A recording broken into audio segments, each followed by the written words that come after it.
evening. And first of all, Happy New Year to you all. Well, I'm delighted to see so many distinguished women leaders from various industries and professions are here tonight. We are here to celebrate you, and I'm truly honored to be a part of this event. As we step into a new year filled with opportunities, growth, and collaboration, I want to extend my heartfelt wishes to each of you for a year ahead brimming with success and happiness. Let's take a moment to reflect on the inspiring journeys that have brought us here and celebrate the incredible accomplishments of the women in this room. The goal of leadership is to gather women leaders from all fields, celebrate your achievements, and inspire the next generation of female leaders. We are here to empower, recognize, and showcase your innovations. Your participation is key as your experience will enrich the event and provide valuable learning opportunities for everyone. So, let's start the evening by watching a special video that highlights the essence of leadership. Can we have video, please?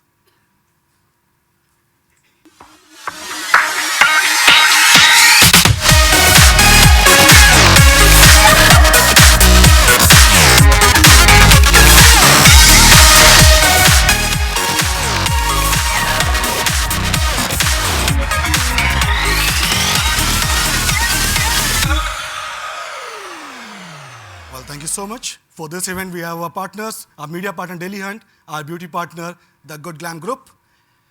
Well, with leadership, we aim to create an esteemed platform to collaborate, exchange ideas, and network to understand the support and advancement of women in leadership roles.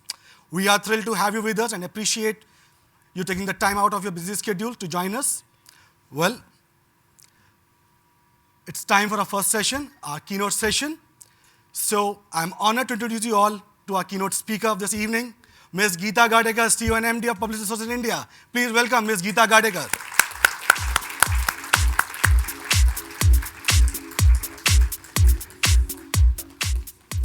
Well, Geeta Gadekar is a distinguished leader with over 2 decades of experience in the dynamic world of GCCs, where she has made significant contribution to enhancing operational efficiencies and fostering innovation.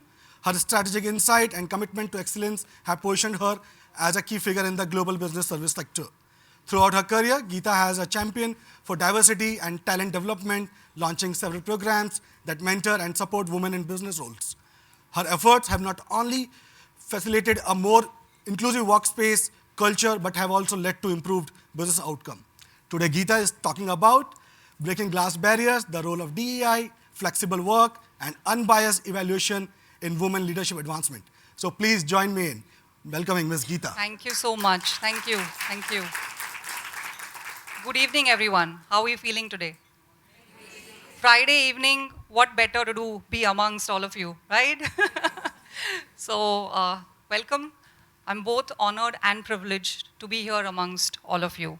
You know, I've always walked into a boardroom full of men, and today I'm walking in this room full of women who have accomplished and achieved a whole lot in their respective areas. So it's an amazing feeling. I feel it's a collective vision that we've all been looking forward to have more women in the boardroom, and I think this is going to be a reality soon as I see all of you here in this room. So a round of applause for all of us.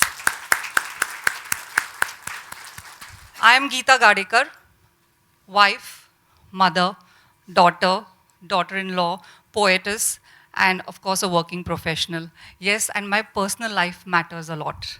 And I also ensure that, you know, my work is part of my life and not just my life.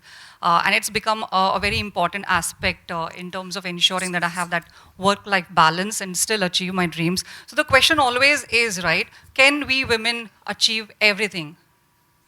Yes, right? Why not? And that's only possible if we are able to break the barriers in our mind, first of all, and also ensure that we have the support system created to move forward. I want to start off with a quote by Serena Williams.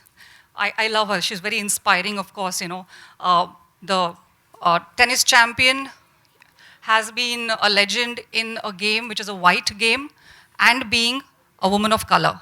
So there's a lot of barriers she has broken, right?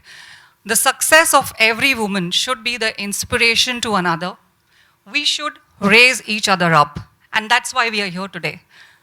Right? To celebrate each other, the achievements, and also learn from our collective journey and stories.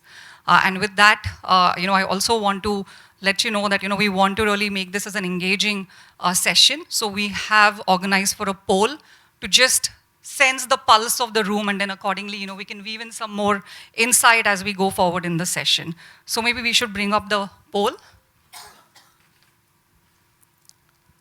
So for the form, So whoever has not been part of KBC and always wanted to play the fastest thumb, right? Or fastest finger, whatever they call, today is your chance. We want you to really work your fingers fast and really give the feedback so that we can know what the pulse of the room today is. Are we ready? you have to open a menti.com. Go to menti.com and then enter this code, right, which is here.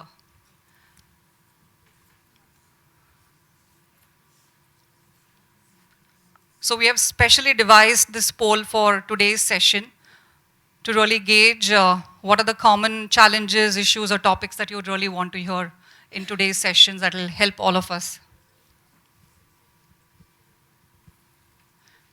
How many? 55, 56. Ah. You can see it, I think, here. It's stuck? It's not stuck. I put my thumbs up. I don't know. I think so it's going on. That's okay. It will come later.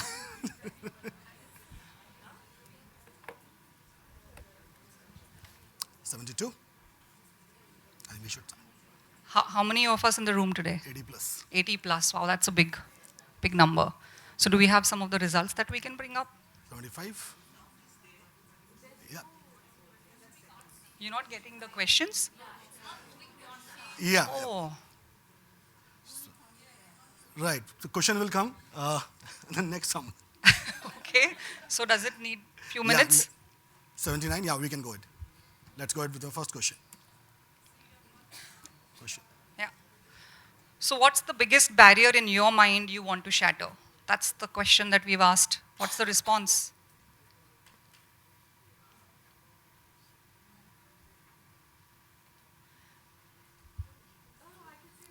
Yeah. That's the theme. Self-confidence, guilt, work-life balance, judgment from people, low confidence, okay? Self-confidence, low confidence, financial independence. Very interesting. Fear of focus, mother duties, husbands. My husband is in the room today, so if you hear anything, Jay, from us today, though it'll be more about how partners are very supportive these days, so you don't have to worry about it. He's here to cheer me today. Yes, sure. By the way, I also go for his sessions, okay? So it's an equal partnership. And nobody has clapped for me yet. Great. Can we go to the next one? Can we go to the next one? I just want to finish 2 or 3 questions and then I'll start my session. What motivates you to lead? Passion, purpose, making a difference, team, ambitions. Team, passion, purpose. Interesting.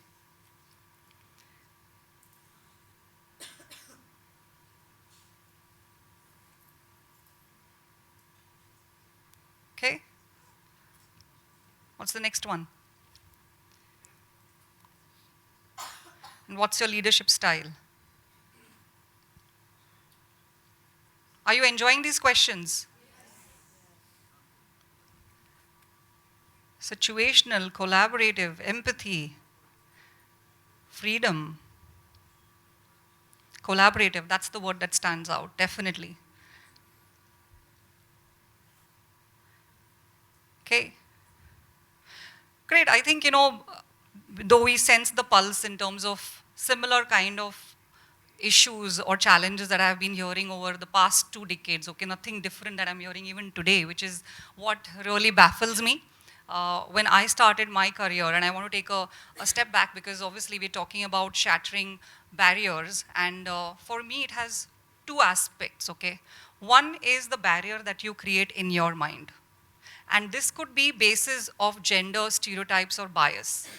Then we come to the barriers actually that are present in corporate, right? But I want to really tell you my story about the barriers and stereotype, gender bias, how it can actually influence, how you move forward in the careers. And for me, I have got a very positive story to tell, okay? And that's why I wanted to bring this out. So I come from Pune, a very small city, not so small now, and come from a very humble and simple family background. My parents are not that very well educated, and when I was growing up, I'm the eldest daughter. There was always a conflict in the house where one thought process of my mother was, they are girls, they need to do what typically a woman should do, look after the house, learn to look after the house, and get married. That's the whole goal in life. Wherein my father, because of his experience in his life, always had a very different approach. He said, no, my girls are smart, intelligent, so if they are smart and intelligent, they will anyways know how to run the house. I'm not bothered about that. What I want to really drive them to do is to make a life for themselves, be independent, be financially literate, which is extremely important. So when we were growing up, there was never a bias that was brought in saying, you are a girl, you are not supposed to do this. Right? Never have I heard him say that, you cannot do this. For example, when we got our own bike or we got a car, he said, you need to know how to drive this and to fix it. If your car breaks down, you should know how to change the tire, you should know about the engine. And so far so that if the car broke down, when he was at the wheel, the two daughters were asked to get out of the car and push, support, help. It's not that because you're a girl, and we used to tell him, treat us like girls. He said, no, it's not about treating you as a girl or not. It is about you can do anything and you should be able to do anything in life. Which is why there was a lot of initially when I was going through my teenage, there were a lot of opportunities that I explored during that time. I traveled when I was 17 outside the country, okay? That was never heard about during those times. Very unusual for a girl from Pune. And that was also for events that I was managing. At the age of 18, I was thinking of running my own advertising agency because in my mind, there was never a barrier that I could not do something because I was a woman. There were not restrictions about come home early, you need to be really coming at 7 o'clock. No restrictions of those sense. More in terms of teaching us life skills of how to manage these situations. So life skills were very important. And why do I bring this up today? Because a gender bias is extremely important, and we as mothers can actually influence the future. Wherein, you can influence the young minds, the girls today, and the sons as well. So I have a 20-year-old son, and in our house, everything is being taken care by everybody. It's not my role to only run the house, which is typical gender bias. He runs the kitchen at times, he runs the machine. In fact, my husband here, he is also has a very demanding job. So whenever we have, I have any office visits or I'm traveling somewhere, he looks after the house. He doesn't call me and ask me, where is this, who should be doing this? No, the roles are very well cut out saying it is equal and we need to run our house on our own. So this kind of a gender bias did not set very early on in my mind, which is why everything was a leveling play field. And I think that's extremely important that you as mothers also start looking at this really, really actively of how you influence young minds. And also mentoring, whoever are senior leaders here, right? You are in a power of influence. Please give back, mentor young girls. I meet so many of these young girls who are in universities, and they are still having the same challenges and issues that maybe we had 20 years back. So now is the time to support, give back, create those kind of policies, create that kind of environment wherever you are, right? And it starts not just in your organization, but even at home. Your helps, right? It's women empowerment in every possible way where you can influence. So this story of mine where I really had no gender bias worked very well because the next step was when I did get married early and I still pursued my MBA after marriage. And that was again a whole lot of a different conversation with my new family that, I wanted to pursue my dream, I wanted to have a career, and that stemmed from the fact that I was never stopped before, from dreaming, from, achieving what I wanted to. And I pursued my MBA, and of course I started working in my, and my corporate life started. First experience with a very well-known insurance company. I was a management trainee, and I'm going to bring this story out because how this bias, which I had not developed, helped me later, tackle a challenge. So I was a management trainee, and my job was to look at documentation, take minutes of the meeting when I'm in a meeting with the senior leadership. And similarly, I was in one of the meetings there. A marketing head brings up a topic saying, I want somebody to look after advertising and branding for this organization. I need to hire somebody. Our CFO said, and this is all happening in front of me, my CFO says, we have Geeta here. Very smart, intelligent young woman. I've seen her for the last 3-4 months. You should give her this opportunity. And I am perplexed. I don't know what's happening here, right? And there was a lot of to and fro where my marketing manager said, no, I can't take her because she's not experienced. I need somebody more experienced, blah, blah, blah. Typical ones that you would hear. It died down, the conversation. And towards the end of this entire meeting, my CEO, he looked in the room and asked, does anybody want to say anything? Nobody wanted to say anything. Everything was done. And he again looked everywhere and looked at me specifically. Does anybody want to say anything? I just jumped on that opportunity because it seemed like a cue for me. So imagine 15 men, senior leaders, one management trainee. And I said, I do want to say something. So the first thing, it does matter when you speak up when it really is important. And this gender bias, where we also get in, women should not speak in between, you don't want to share your opinions, don't speak when other men are speaking, room full of men, keep quiet, right? These are all gender biases that generally seep in, which we are not aware of. But obviously, I didn't have that at that point of time. And I said, yes, I very much want to say something, and I want to take up this job, this opportunity. I will give my best. And if the next 3-4 months I don't do what is required, you please hire somebody, but I want to do this. And my CEO, who was a great ally, of course, of mentoring women, even at that point of time, he said, yes, this job is yours. Happy, I was thrilled. Job is mine, but there was another elephant in the room. I am going to walk into a hostile environment where my head, whom I'm going to report to, doesn't want me.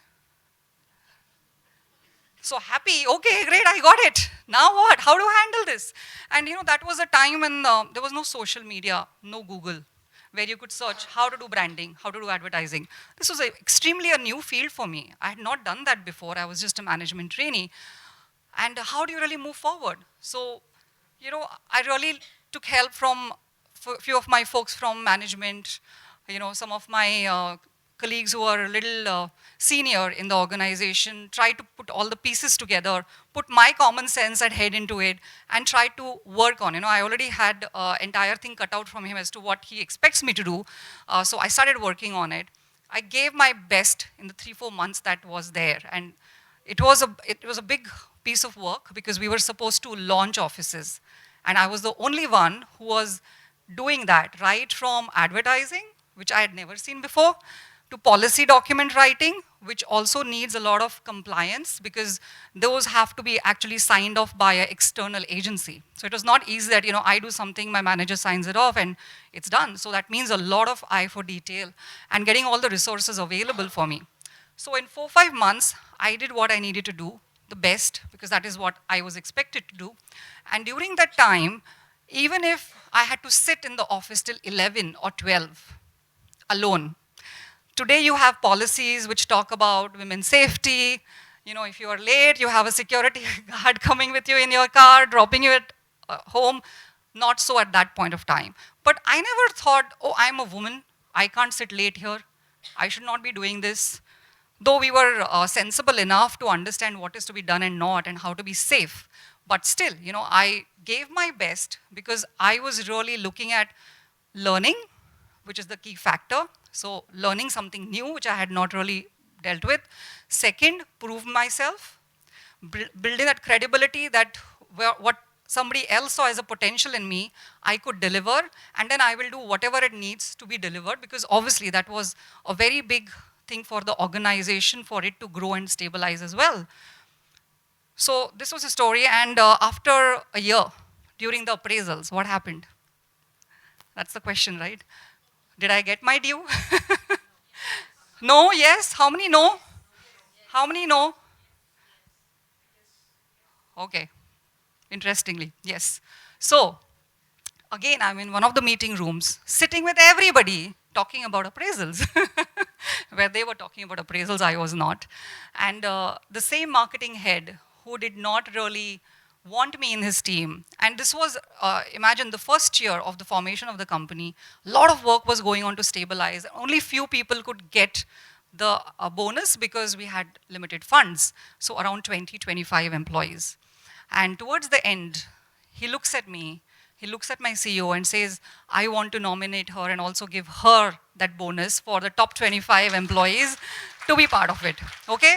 Now, this is not what I worked for. That's what I keep saying. It's not the money, it's not the end result of what you will get. It is about the journey in terms of what you could learn, what you could excel in, and are you delivering value?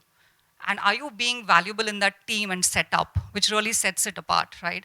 And that was the learning which, in that early stages, which is what continues as my formula even today. Huh? So, lean in, raise your hand, take an initiative, speak up. Very, very important. We should be confident. We saw that, right, in self-confidence, how do we really talk about things and all of it. So it is extremely important that, you need to shatter the barriers in your mind first. Very, very important. Because if we as women feel we cannot do something, that's already one barrier in your mind, and then you are going to go and really fight with the world. How? So, today you've seen women going to the moon. Not thought of that time, but if I would have thought of being an astronaut, nothing would have stopped me, seriously, because I didn't have that gender bias in my mind. So I want to leave this story with all of you in terms of how it is important to really lean in, to speak up, to be confident in your skills, to keep adding to your skill set, which adds value in the organization that you are in, being a team player. Because a lot of time, I also have a lot of women in my team, right? And there are critical projects that come up, and many times I've seen they might not stretch or they might not give in that much of a bit, and for very valid reasons. There is a lot of responsibilities at home that we are taking care of. Somebody talked about parenting and raising up your child. But it's very important that we stop being superwomen or superheroes. We do not need to always wear the cape.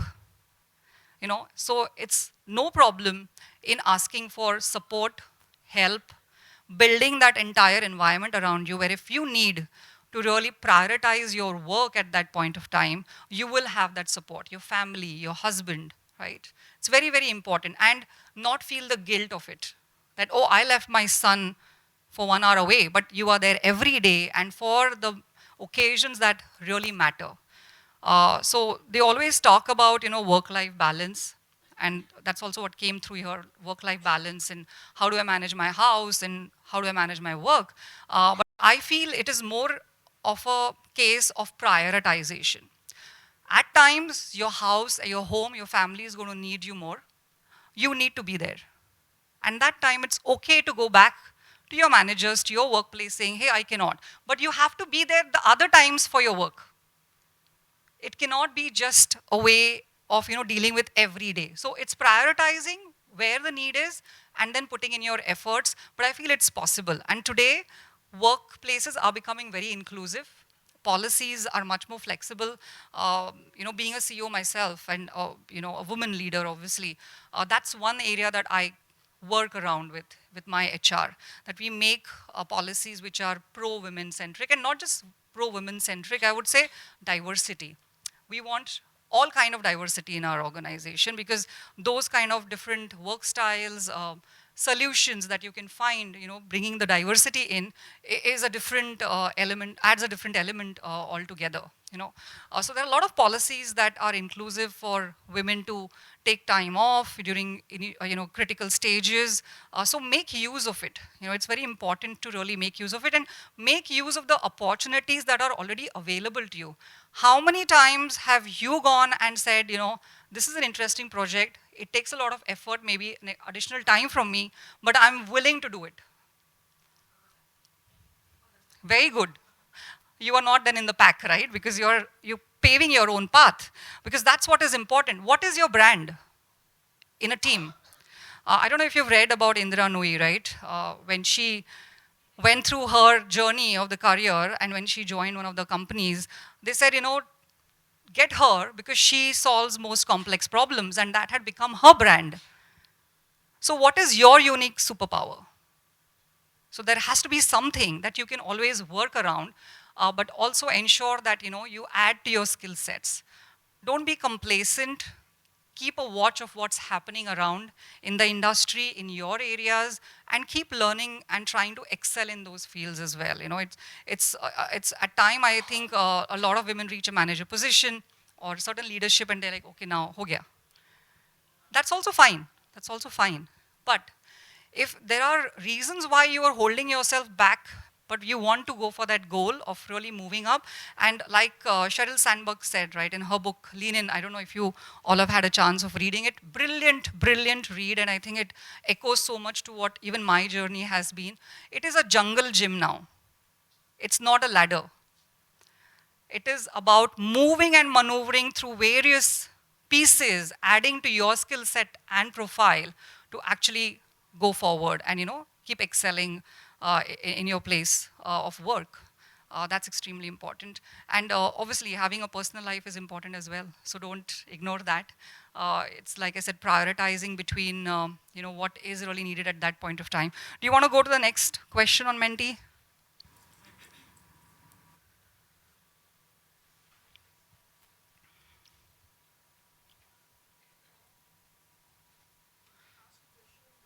Yeah, yeah. How much time do we have? We have lots of time. Okay, we have lots of time, he's saying. Yeah, you can. Yeah, of course. Yeah. Just give a mic. Yeah, you can. You can do that. Sure, sure. It's a pleasure meeting you. However, you are emphasizing on the point that you need to identify your super skills or your skill set or what are you good at doing. But in today's world, we are multitasking. We have different goals all the time. The goals and the ambitions keep changing. Let's not say ambitions, but the goals keep changing, right? It's a very fast-paced and a very fast-moving world. So, how is it possible for us to identify that one skill set that makes you that distinguishes you from the crowd, or that kind of is your brand value? So in today's world, you're right, right? What I'm talking about is obviously in one aspect when you say a superpower, like Indra Nooyi said, right? She was great at solving complex problems anywhere. Okay? It was not about in a specific space. So that becomes one of your superpower. Maybe project management is your superpower, right? I am a project manager. Correct. So maybe project management is your superpower, or somebody really is good at decoding operational problems and creating or thinking about a technology solution that requires a big skill set as well. And of course, with the changing times, your superpower now, if you're in AI, if you're in RPA, that becomes one of your skill sets. So it'll keep evolving, but keep adding to it is what I'm saying. Don't be complacent. Don't say, okay, now I'm only going to be working on a specific kind of a technology which is not really working very well. We have to keep moving. Now we're talking about generative AI. We're talking about machine learning. We're talking about AI. Are we aware of this? You're aware, right? Which is great, but 10, 15 years, nobody knew about it. And I have to tell you this very funny thing, right? So when I was in one of the organizations, I just joined as a leader for operations, and I had dabbled a little bit in RPA, robotics process automation, and this was around pre-pandemic, I would say. Nobody knew much about RPA. So I wanted to bring that because there was a lot of emphasis in terms of how do we bring operational efficiencies and how do we impact our P&L. So when I went with a proposal to my management that I want to implement RPA, robotics, the question they said, oh, when are the robots going to sit? I'm like, no, that is not the situation, right? So if somebody doesn't know about something, you're way ahead, build on it. And believe me, that is what has also brought me to the stage today. We have around 2,500 people in Publicis Resources today, out of which IT and all the operations is what is handled by my team. And we do a lot of machine learning, AI, and robotics. But that was possible because I took the risk at that point of time to dabble into something new, right? So not being complacent really helps, and keeping an eye on what's happening around so that you can keep adding to your skill set is extremely important. But you need to identify your superpower as well. Are you a great collaborator? Are you great in managing teams? Are you great in terms of providing solutions in a very unique or creative fashion? Are you very good in stakeholder management, right? So there are a lot of key areas which are the requirement today in the corporate world. The base stays the same even in that situation. I hope that helps. Sure. That was insightful. Thank you. Okay, so have you been mentored or experienced effective mentorship? That is great. That is really very good, because that's one more point that I wanted to obviously raise, in terms of breaking barriers. A lot of time I feel women don't want to be mentored. They feel a little awkwardness about how do I reach out to somebody, what should I ask? There are personal questions, there are personal challenges, or whatever that is, right? But mentorship is a very, very effective tool. And even if your organization doesn't have a formal mentorship program, reach out to senior leadership who have those kind of skill sets or experience which can help you work around your challenges or get some insights, right? And today, again, in the world of social media, you can reach out to people on LinkedIn. A lot of young women reach out to me on LinkedIn, young in universities, just starting a job. And I do make the time for them because, like I said, at senior leadership, now I want to give back. And how do I want to give back?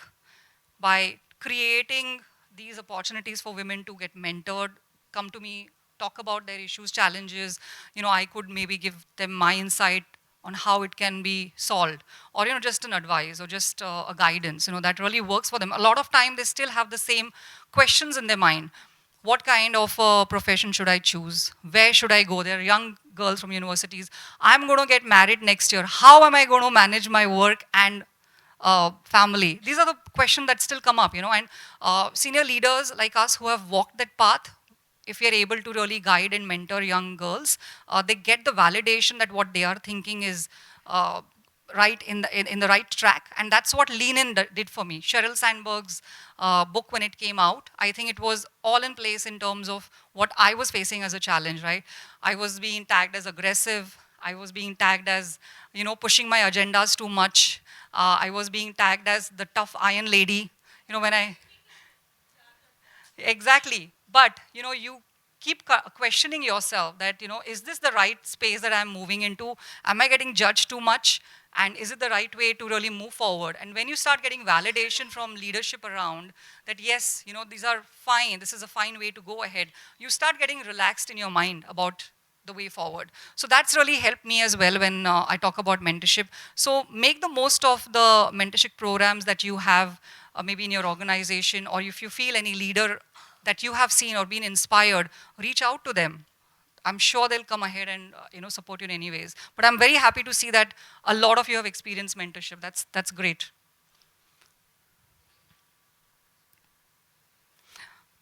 Do you feel networking is an effective tool for career advancement?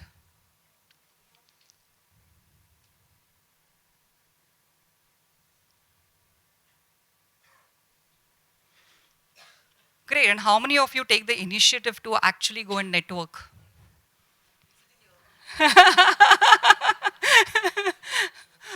Who actually go and talk to people in a network or find opportunities to be there, be visible, make your voice heard. Important, and not just forums within your organization. As senior leadership, networking as partners and making alliances is very important. So the RPA program that I was talking to you about, it was one of the very successful RPA programs that I implemented in this company, delivered as per the timelines, but it was not an easy task. Okay, when I went to the management for money to fund, they said, sorry, we don't have any money. We can't, and it's a program which we have not heard about. You want us to put money on something which we don't know will succeed? This is not a testing ground. And like they said, right, where are the bots coming? That was the understanding of RPA at that point of time. So for me to convince them, I proposed to them and stuck my neck there, saying, we will do this for you. We will self-fund it by actually getting the efficiencies and then paying for it. But this means I also needed my alliances to be in line with this, not take a penny before things go live. And that was the toughest part. And I got those partners on board, my consulting partners, my RPA licensing partners, and we delivered the program, and the company didn't have to pay a single rupee till it actually was delivered, right? So networking, very important, not just from where you go in forums and talk to people, but how you build beyond it, alliances for the long term. So today, if I have to call those partners for any kind of work, they know this is going to be very good, right? I'm not going to be questioned. I know they'll have my back, and we will be able to deliver what we're expecting as a team, because collaboration is extremely important. So in that point of time, again, breaking glass barriers. Are you going to say, I'm a woman, I can't negotiate this, I can't talk to these people and ask them to lean in for this kind of a proposal? Those are the barriers definitely we need to think about also breaking. You might also experience barriers where managers or leadership is biased. So what do you do in this scenario? What have you done when you've seen biasness around you?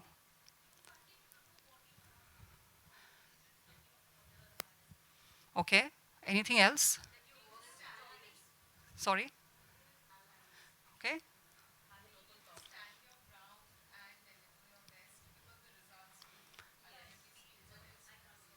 right, correct? So, yes. Emphasizing on the efforts which I have put, like quantifying what I have done, quantifying it in numbers, I think speaks volume, and I don't need a validation from quantifying the efforts is very important, I think, and I don't think we need a validation from some special person, but if your efforts are whatever you have put to achieve that, it's a success story which speaks volume. So it's on the LinkedIn, it's on the Yammer, the Viva Engage at work, it's with the senior leadership, even the bosses of the bosses. So I think your work speaks volume when you're able to quantify and market it, I guess.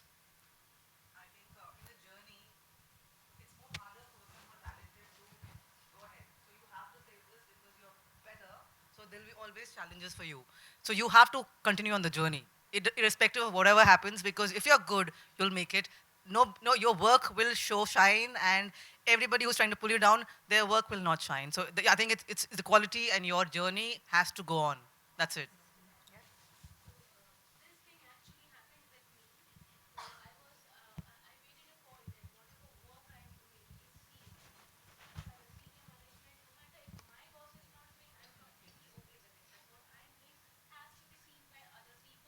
Other people who are on the top, I made sure that if my manager is not able to see it, then the regional heads and everything, I made a direct approach, and I actually went ahead and told ki, this is what, because I got certain benefits from the company, he is having that biasness ki you have taken all the benefits of the company, so I will not be giving you a rating. I'll make sure of it. So I said, it's okay, that's your call. But my call is to make sure that I work, and I'll make sure that it is seen, and I'll make sure that my department also is changed. And I worked with that focus, with that vision in my mind, and it worked. So what I believe is that we will always have obstacles, no matter what. It's our willpower and our faith in our work that will always speak. That's so true. So I think all of us here are Rani Lakshmi Bai, right? Fighting. But that's, Times not paying attention to what is the biasness around you. At times that demotivates you. So you just have to keep focusing on the good part of it. Yeah. And I'm sure you have the cheerleaders around you. Just have them across going everywhere and be the cheerleaders all the time around you.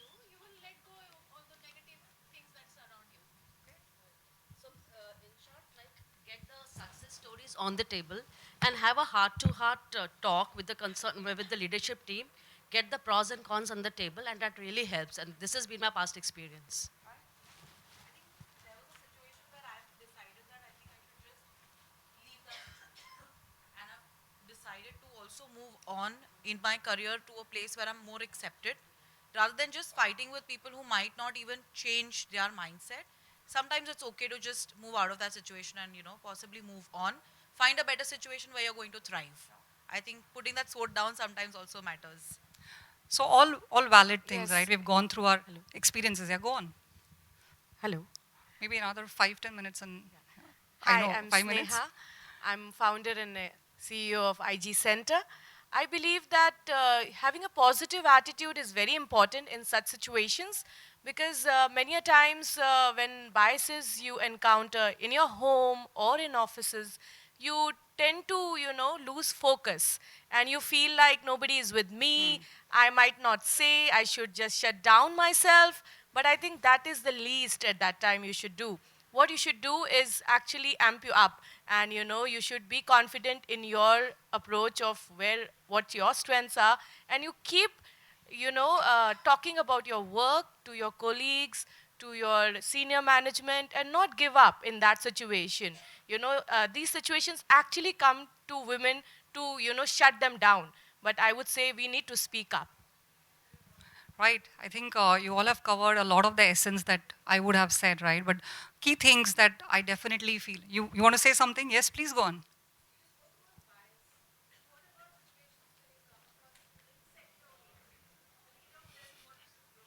Yeah. I have had an experience like that. Of course, I've had an experience. You think 20 years and standing here, not that? But thank you for raising it up, right? Yes, I did face that kind of a scenario as well, wherein the leader that I was reporting to, and see, I'm talking about a time when we didn't see so many women managers, leaders around us. Okay, it's always been, like I said, a boardroom full of men or a meeting full of men there. A lot of time leaders or men leaders at that point of time did not know how to deal with a very confident, self-assured woman who will not really be pushed down. So in one of my experiences, I did face that, and I was doing extremely well. My NPS scores from my stakeholders were really great. So like you said, your work speaks a lot for yourself, and you get that kind of feedback from around. So a lot of people who are trying to pull you down doesn't go well. But what I did was, I did observe that he was trying to undermine every situation solution that I'm providing, and kind of demean my presence in meetings and things like that. So I did go and talk to him. That's one thing. Speak up. Very important. And the issue out there was, I realized, is not about him not really accepting how good I am. It is his own insecurity of not how to manage a leader or a woman leader who's doing so well. He did not know if he appreciates me more, it's going to be a line that is cut. So see, all of us have evolved, even men for that matter. Now men also know how to maybe engage with women in a better way. We have trainings, we have so many aspects that are being covered from an organization way. But a lot of times it's good to just go and have a chat. Speak up. Even if after that it doesn't change, please approach your HR. And I don't know why women are scared to do that. Talk to your HR, because HR are the holders of ensuring that the policies are created around to break such biases and to also make it more women-centric or employee-centric, right? Use your channels. You go above them. You go above them. You escalate. No, I agree. I completely agree. But I'm saying, see, I would have agreed to you a couple of years back where a lot of these things were really rampant. But now, being a CEO, I'm telling you, it's not that easy anymore. You have a lot of channels where there's a lot of engagement happening with senior leadership as well. Please use those opportunities. I conduct a session called Thrive every month, 1 hour, where anybody from my organization can set up a calendar invite during that 1 hour and come and talk to me about anything. So I'm sure I'm not the only one who's doing this, being a CEO. There are a lot of channels. Please voice, please talk about it. Don't be scared, and don't be afraid to push yourself. Don't wait for somebody else to talk about you. Yes, that grapevine needs to be there, she's great and whatever. But any given opportunity, push yourself. Make yourself as a brand. Be visible. Okay? So though there is a bias, if you're seeing, ignoring may not be the best option. Speak up, because if it's something is not being done by you or whoever feels has to be done, it is going to affect a lot, many more women.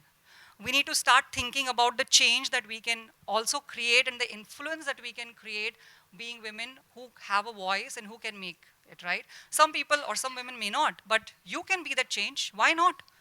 And today I'm telling you, the policies are really conducive. There are whistleblower policies. There are so many ways by which HR will go in the depth to understand if there has been an issue and bring it out, right, the details. So please don't be scared about it. Confront if required. This manager, I did confront, right? And that the problem was different. And then we both worked it around. We communicated more. We had more reviews. So that one-on-one, he knew what kind of a person I was. I understood what kind of a person he was. So the issue was simple for me, maybe. But truly, there could be people who are biased. So please reach out, escalate, create that visibility. Extremely important. Yeah. So I want to add something here. So Yes. when you talk about biasness, yes, you said a couple of years back, it was really the norm of the society, biasness. So I have been myself into this biased culture. Like you said, you talk to them, you make them understand that I'm like you, I'm here to work, I'm here to add value. And yeah, sometimes some people don't understand. Some people you have to like maneuver yourself to make them understand. So the same practice I also followed. Not confronting, but being able to tell him that I am as, not as good, but maybe as similar to you as you are. Absolutely. Communication, I think, solves a lot of problems. And somebody here said, right, if it finally doesn't work for you and it is not aligned to your work ethic, to your culture, to your value system, yes, better to move on. Find a good fit for yourself as well as a person, right? For example, I'm extremely high on integrity, okay? I really do not tolerate anything of that sort. So my procurement teams are all in check now in India because, there are very tough policies. I have an eye on everything. But if there was any organization where I would have seen maybe some things that were not happening in the right way with this, I don't think so I would have been part of it. So yes, that's also a call that you should take at times, better to move on. Yes. Yes, very much.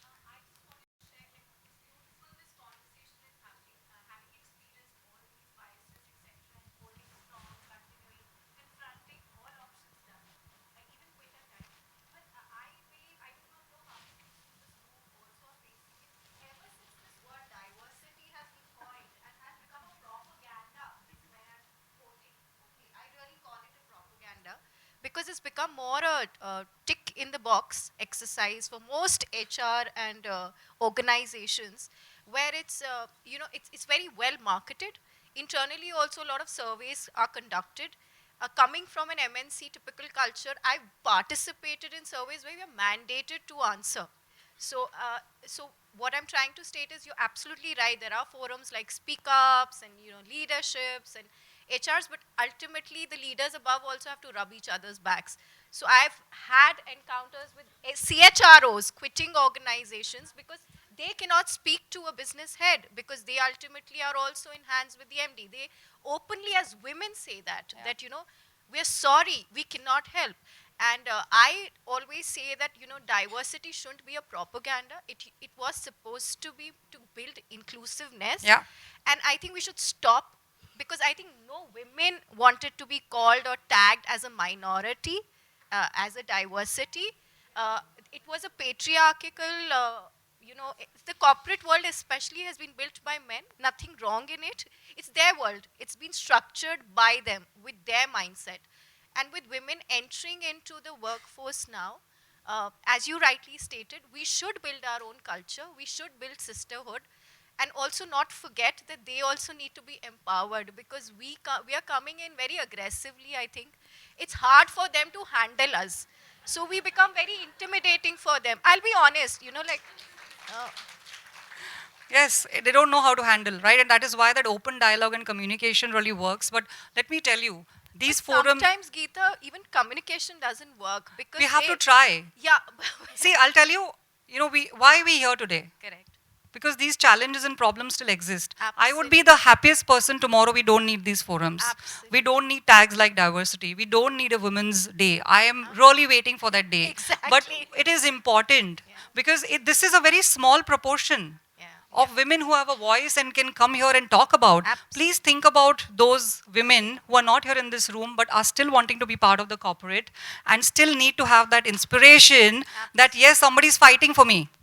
So we can't give up and we need to continue. Be consistent in our messaging and what we want. And I'm sure one day we will reach there. Today we're still seeing a lot of women now participating in the boardrooms and being part of the board. Things are changing, but we can't now just say, okay, it's a tag. We have to make it really serious still. That yes, we require diversity. We need this attention, not for us in this room, but people who still need it. So we have to be the torchbearer. Yeah, what I was trying to convey is not to use it as a propaganda, but to That's really correct. But that will inclusive. happen. Yeah. Let me tell you, we are not in an idealistic situation. Let's accept it.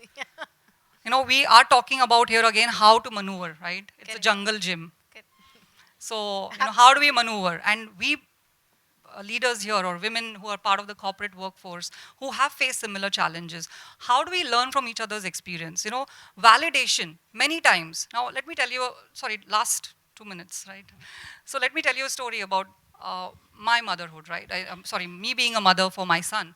So when he was 1 year old, I got an opportunity to be part of an organization which I thought was very exciting because I was going to travel and whatever it is. But that meant I had to leave him back home for 1 month, a 1-year-old child, right? So I did take the decision of actually leaving him and going and doing whatever I needed to do, right? So that's extremely important for us to keep challenging and moving forward as well on this bit. So how many of you would have struggled on similar situations? So we share these stories. Now somebody might be feeling, oh, should I feel guilty about leaving my child home? And I'm telling you, I left my son for 1 month. That makes me feel good as a person saying, okay, somebody else did it, it worked fine. My son is 20-year-old, still loves me. He was going to be here today as well to support, right? So those are those temporary moments in life where you feel that guilt, and somebody said here on the soundboard as well, the guilt, right? So let's validate each other that what we are doing is right, where we are moving is right. We have similar challenges, we've gone beyond it, and we still reached here. So that's what we need to continue till the time we don't need these forums. That will be the best day, I think, where it's equal partnership. We have what we need for women in the workforce. And obviously supporting partners like my husband, Jay, who manages and supports a lot of things back home, when I am trying to work through a lot of my pressing agendas. Yeah, so we're done. Okay, and I think we had more. Can I make a quick comment, please? Yes. Okay. So good evening. I'm Deepa Ruparel. And to all the people who are here, kindly appreciate, I've been in the social development sector for 25 years Wow. plus. And there are people in this room, including myself, who may have fought for gender diversity in the Round of boardrooms. applause for you. No, there's no applause. It's something like you ought to do. And if you know about sustainability reporting, so the first stakeholder, GRI, stakeholder meeting, I was the youngest in the panel. I had fought in Tokyo for all these issues. Wow. And the CSR Act in the country. That's when we come up with the Companies Act in 2013. We're talking about gender diversity on board. So I would just request people. It may look as a biased thing or something like a nonsensical thing, but believe me, there are a lot of those women outside, beyond corporates as well, who need a lot of these opportunities. We are fortunate, okay? So I've headed as social venture, MD, and all of those kinds. But trust me, when I'm working in the rural, I'm working on social leadership. I still have those challenges, and I continue to have that. When I'm working with the artisans, women farmers, who have a larger issues that they can talk about. So when we talk only about corporate, that's not the community. I agree. The community is very, very large. And please don't discard this, because gender diversity is the only way that we can enforce that. That today we have to at least have a law that at least one woman should be on the board. Yeah. Although, and then very sadly people call it color in the boardroom. It's a very, very wrong We have statement. to move past all those comments and No, and still, whereas as a social auditor, as an international social auditor, we put in a lot of efforts to ensure that the women are not facing problem. In the POSH Act, in a lot of those activities, it's a hard run. Yeah, of course, I So agree. please, Which is why we have to be torch bearers till the time it's it very, really very important we resolves for continue. a lot I'm of sure people. you all are voiced, but there are a Yes. lot of people who are not voiced. I agree. So I just wanted to make a small reference. Thank you for bringing that up. Appreciate that. Okay, so I think I'm done with my session. I took a lot of time, but I want to leave you with the final quotes, if you can bring that up, from obviously senior women leaders that I really get inspired. Yeah, so big fan of Julie, what she's done. Accenture, the biggest consulting firm, have the confidence to focus on uncharted territory and take chances. We need to take chances. Sheryl Sandberg, I think I'm a big fan of hers as well. Speak up, believe in yourself, and take risks. Look how many times the risks and take chances comes up. Everybody's saying that, right? We need to really explore ourselves in terms of opportunities and areas which we feel we are not able to deliver on. Yeah. This is for senior leadership, women leaders, to make a change. Greatness comes not from a position, but from helping build the future. And rightfully, like she said, building the future for other women who want to be part of the corporate, non-corporate working environments, making it better for them. Oh, there was one more from Mary Com. Don't let anyone tell you you are weak because you're a woman. And she is the best example of what she has done. Even after delivering 2 children, she is still there, holding the flag for us. So yeah, that's what I would end my session with. Thank you for the interaction. This was really amazing. Thank you, Geeta. I'm sure we have lots of questions. So Geeta with us throughout the evening. Yes. Please feel free to reach out to her. Yes, absolutely. Great. Geeta, I would like to, if you can wait for 30 seconds on the stage. Okay. And I'd like to call Ms. Mamsi Sami, our Associate Director at Happy. Please, Mamsi.